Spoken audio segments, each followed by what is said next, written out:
간단하게 에이징은 현재 어떤 식으로 일어나고 있고 그다음에 기술하고 도대체 어떤 관계가 있는지에 대한 얘기들 말씀드리고요. 많은 분들이 이제 고령화나 에이징을 통해 가지고 위기감을 많이 느끼고 있으시고요. 사회적으로 부담을 해야 될 부분들이 많이 있고 어떻게 보면 해결책이 잘 안 보이는 게 현실이긴 하지만 이런 노력들을 잘 만들어내면 투여해서 결과를 만들어내면 기회가 될 수도 있다. 저는 개인적으로 이렇게 생각합니다. 그래서 그런 부분들에 대해서 여러분들에게 제가 가지고 있는 생각을 말씀드리고요. 마지막으로 누구나 다 걱정하는 부분이 나이가 들어서 어떻게 잘 살 것이냐, 건강하게 하는 것들이 될 건데 그런 것들이 지금 현재 바뀌고 있는 기술들이 우리를 많이 도와줄 수 있다 이렇게 생각을 합니다. 그래서 그런 부분들에 대해서 짧은 시간이지만 제가 여러 가지 내용에 대해서 말씀을 드리도록 하겠습니다. 크게 고령화가 진행되면서 네 가지 정도의 어떤 큰 카테고리가 있는 것 같아요. 하나는 공급적인 측면이고 다른 한쪽은 수요적인 측면인데 공급적인 측면에서는 노동이 이제 문제되죠. 그래서 당장 나이 든 사람들이 많아지다 보니까 그분들이 이제 일자리에서 은퇴를 했을 때 누가 그걸 대체할 거냐 하는 건데 아시겠지만 젊은 사람들이 이제 몇 년 안 지나면은 사람을 구하고 싶어도 구할 수 없는 인력난이 곧 올 것이다 라고 예측이 됩니다. 일본의 경우가 그렇거든요. 그랬을 때 여기서 어떻게 해결할 거냐 하는 게 큰 문제 중에 하나고요.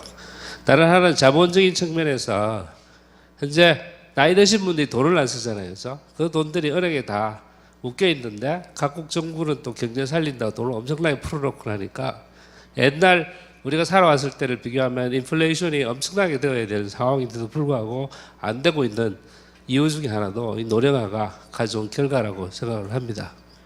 그다음에 성장도 그러다 보니까 이제 수요가 줄어들고 생산 현장에서의 수요가 줄어들다니까 저성장 기조로 대체로 다 많이 가는 것 같아요.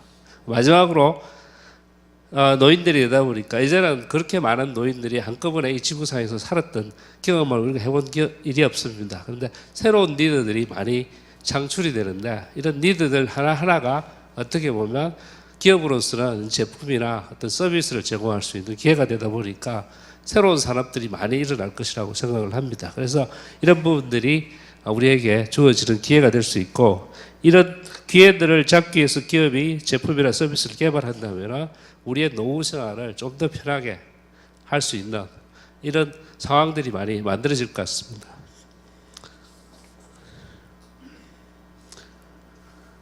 그래서 인구가 지금 나이 드신 분들은 계속 많아지는데 젊은 사람들은 줄어들고 있다 보니까 인류 최초로 인구의 버스트 현상 줄어들고 있는 이런 나이 든 사람과 젊은 사람들의 격차가 점점 나이 든 사람들이 많아지는 이런 경험을 처음으로 해본다고 그래요.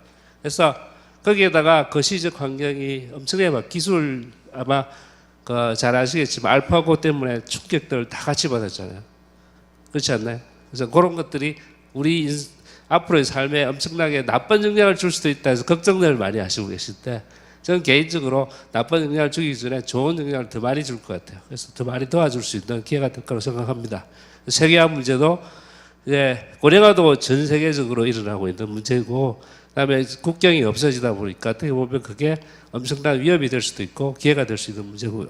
그래서 여러 가지 현재 문제가 되고요. 개인적으로는 사회적으로도 문제가 되죠. 사회적 관계나 이런 것들이 점점 좀 희박해지고 이런 상황들이 노인들한테 많이 일어나니까 이런 것들에 대한 니드들을 어떻게 충족할 거냐 하는 것도 새로운 과제고요. 신체적으로 나이가 든 사람들이 많다 보니까 아무래도 물리적으로 도움을 많이 받아야 되는데 사람이 예전에는 가족들 손에서 해결이 됐는데 지금은 일본조차도 이제 좋은 요양원 들어가기 위해서는 기다려야 되는 이런 상황이 생긴답니다. 그래서 우리도 머지않은 장래에 그러면 누가 내가 불편한 몸들을 옆에서 도와주면서 제대로 생활을 할 수 있게 만들 것인가 하는 게 큰 걱정이 아닐 수 없습니다. 심리적으로도 상당히 많은 스트레스들을 많이 받고요. 사회 구조도 다양한 형태의 어떤 사회 구조가 일어나고 그러니까 이런 변화들이 사회에도 충격을 주고 기업에도 충격을 주고요. 그러면서 많이 바뀌면서 기업도 이제는 이러한 변화에 제대로 대응을 하지 못하면 살아남을 수 없는 이런 상황이 좀 이제 되고 있습니다. 그래서 우리가 잘 하는 GE라든지 필립스 같은 경우에는 아예 회사 자체를 노령화에 맞춰가지고 노령체에 맞춰서 기업의 사업부 자체를 자꾸 구조조정했습니다. 그래서 그런 현상들이 많은 기업에서 머지않은 장래에 일어나고 있을 건데 불행하게도 우리 기업의 경우에는 그런 경우가 아직 많지가 않습니다. 근데 이제 하나 그 기업을 하시는 분들이 많이 저지르는 실수 중에 하나가 그럼 시장이 증가되면 나 대충 해가지고 제품 내면은 성공할 수 있을 거야 않겠냐 했는데 실제로 미국도 초창기에 그런 실수들을 엄청나게 많이들 했습니다. 특히 쓰는 사람들은 나이 드신 분들인데 개발하는 사람들 젊은 사람들이 하거든요. 젊은 사람들이 이해하고 있는 나이 든 사람들의 구매 습관이나 행동들은 잘 이해가 안 됩니다. 그래서 이럴 걸까 하고 스테레오타입으로 잘못 생각해서 제품 만들고 서비스해서 제공하다가 다 실패했거든요. 그래서 노인일수록 그분들이 원하는 것을 만족시키기가 오히려 더 까다로울 수 있기 때문에 제대로 이해를 안 하고 접근하면 안 된다는 거죠. 그래서 시장의 증가가 자연스러운 어떤 매출이나 기업의 성장으로 연결되지는 않는다는 게 하나의 얘기고요. 그래서 그것을 이제 제대로 하기 위해서는 에이징 마켓에 대해서 이해를 할 필요가 있다는 거예요. 많이 틀리십니다. 나이 드신 분들조차도 서로 많이 틀리고 나라별로도 틀리고 이런 내용들에 대해서 연구를 많이 하면 할수록 그 다음에 더 나은 방법을 찾을 수 있을 거라 생각합니다. 그래서 그냥 주어지는 것은 아니다. 그래서 결론적으로 기회는 엄청나게 많이 앞으로 늘어날 것인데 그것을 제대로 잡기 위한 노력은 그만큼 따라야지만이 가능할 것이다 하는 것이 현재 내용입니다.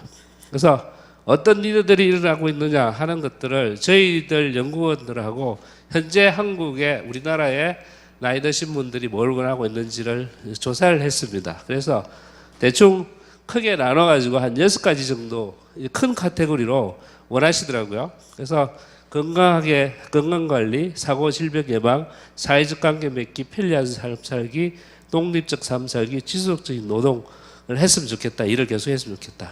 하는 내용들에 대해서 관심사가 많고 이 하위 카테고리들은 많이 있는데 자 그러면 이런 것들을 현재 개발하고 있는 기술들이 어떻게 도와줄 수 있을까 하고 매칭을 제가 한번 시켜봤거든요. 그래서 건강관리를 위해서는 잘 드시고 그 다음에 나이 드시면 만성병들이 있으신데 그게 맞는 음식들 드셔야 되는데 요새 다 혼자 드시잖아요. 1인 가구 돼서 그렇게 해 먹을 수가 없습니다.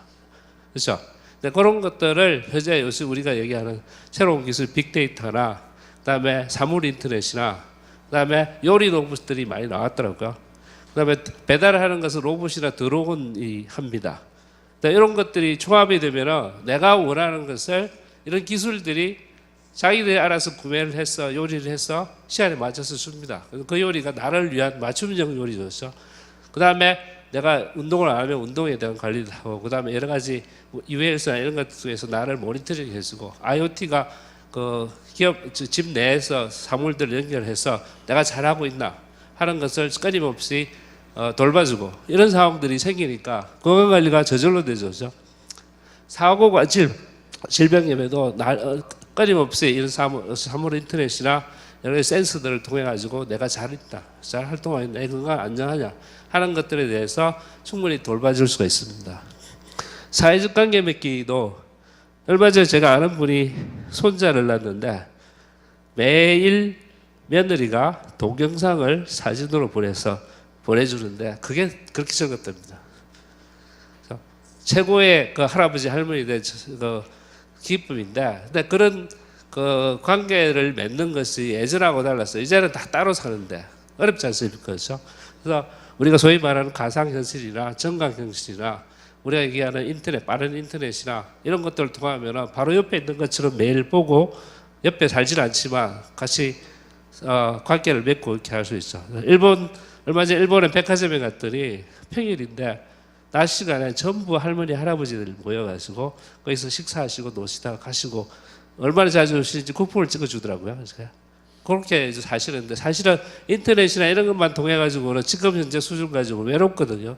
근데 사회적 관계를 그런 기술들이 서로 끊임없이 같이 하면서 현실과 같은 형태로 도와줄 수 있으니까 기술이 그렇게 할 수 있는 거죠.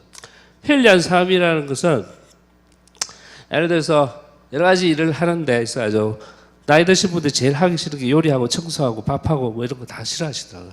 그런 것들이 현재는 요리 로봇이나 청소 로봇이나 이런 것들이 다 도와주고, 그 다음에 집안 관리하는 것 이런 것들도 자기들끼리 연결을 해서 다 관리를 해주는 내용들이기 때문에 걱정 안 하셔도 편리하게 살 수 있는 내용이고요. 그 다음에 독립적인 삶은 예를 들어서 나이 드시면 운전하는 게 힘들어지고 위험하잖아요. 그렇죠? 근데 요새 셀프 자기가 스스로 그 운전하는 자동차들이 많이 개발되고 있는데 그걸 젊은 사람들은 제가 생각할 때 싫어할 거라고 생각합니다. 운전하는 거 좋아하는데 나이 드신 분들은 위험하니까 그런 스스로 주행하는 자동차들은 노인들이 어디 가고 싶을 때 편안하게 모실 수 있는 이런 것들, 신체적으로 좀 문제가 되면 그 신체적인 것을 도와주는 로봇들이 현재 많이 개발되고 있는데 그런 것들이 우리를 도와줄 수 있을 거고요.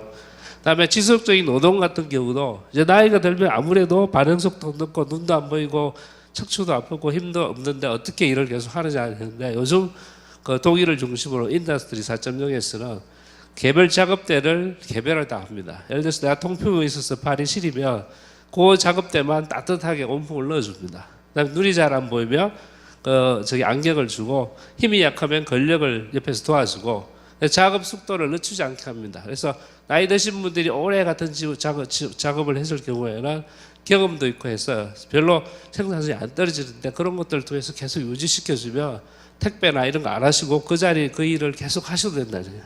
그다음에 기업으로서도 필요한 게, 이제는 일본만 해도 구인난 젊은 사람들이 없습니다. 구할 수가 없는데 그러면 어떻게 생산을 하느냐 하는 거예요. 그런 것들이 나이 드신 분들이 현장에 있으면서 그런 기술의 도움을 받아서 생산성을 안 떨어뜨리면 구태여 기업으로서도 반대할 이유가 없으니까. 그래서 그런 내용들이 BMW나 이런 자동차 현장에서 현재 일어나고 있고 많은 것들이 준비가 되고 있기 때문에 가까운 장래에서는 나이 드신 분들이 해가지고 눈치 안 보고 똑같은 더 나은 생산성을 할 수 있다는 얘기죠. 그래서 기술들이 우리가 노인들이 나이 들어서 원하는 삶들을 할 수 있게끔 도와주는데, 그런 것들이 제대로 되어주면 하나하나의 제품이 되고 하나하나의 산업이 될 수 있다는 거예요. 그래서 마지막으로 제가 드릴 내용은 에이징과 4차 산업혁명을 이끄는 기술이 잘 만나면 기회가 됩니다. 신성장 동력. 그래서 기술 개발을 했는데 지금 IoT고 사물 인터넷이고 돈을 엄청 들여서 개발하는데 지금 현재 들어오는 수입이 없습니다. 실제로. 이런 것들이 어떻게 적절하게 노인시에서 노인을 위해서 활용이 되어 줬을 때 그때 아마 새로운 기회가 될 거라고 생각하고요. 그다음에 하나 더는 우리가 이제 한 5천만 명 정도 인구가 대한민국에 사는데 주변이 전부 다 고령화가 일어나고 있는 상황들입니다. 그래서 여기서 성공 모델 테스트 베드로 한국을 써서 성공 모델만 만들어지면 그 모델 자체가 가까운 일본, 중국으로 가고 그다음에 유럽으로 가고 미국으로 가고 이렇게 새로운 성장을 한번 해볼 수 있는 큰 기회가 우리한테 주어질 수 있다고 생각하고요. 마지막으로 노후 생활인데 그거 다 좋은데 나한테 뭐가 좋으냐? 에이징 애톰이 이제는 가능해질 것 같아요. 그래서 대부분의 분들이 이제는 나이 들면 난 실버주택 가야지 말씀하시지만 내면을 들여다보면 그래도 자식하고 살았어요. 집에서 살았어요. 집에서 사는 게 에이징 애톰인데 미국 사람들조차도 95%는 내 집에서 그냥 살다가 갔으면 좋겠다. 그게 근데 여러 가지가 불편하면 가능하지 않은 내용이잖아요. 그래서 이런 기술들이 에이징 애톰이 가능하게 해주고 좀 더 편해지는 거죠. 편해지고 나면 우리의 세컨 라이프가 인간답게 정말 한번 살아볼 수 있는. 그전에는 정말 고생하시잖아요. 가족들을 키우기 위해서, 자식들을 키우기 위해서 열심히 일하셨고, 그렇죠? 그다음에 돈을 벌어서 저축해서 이렇게 힘들지만 살아오셨던 내용들을 다 잊어버리고 나한테 주어진 세컨 라이프가 좀 편안한 상황에서, 독립적인 상황에서 새로운 삶을 좀 더 한 단계 높은 삶의 이상을 위해서 살아볼 수 있는 기회가 될 수도 있을 거다 이렇게 생각을 했습니다. 여기까지 제가 오늘 주제로서 말씀드렸습니다. 감사합니다.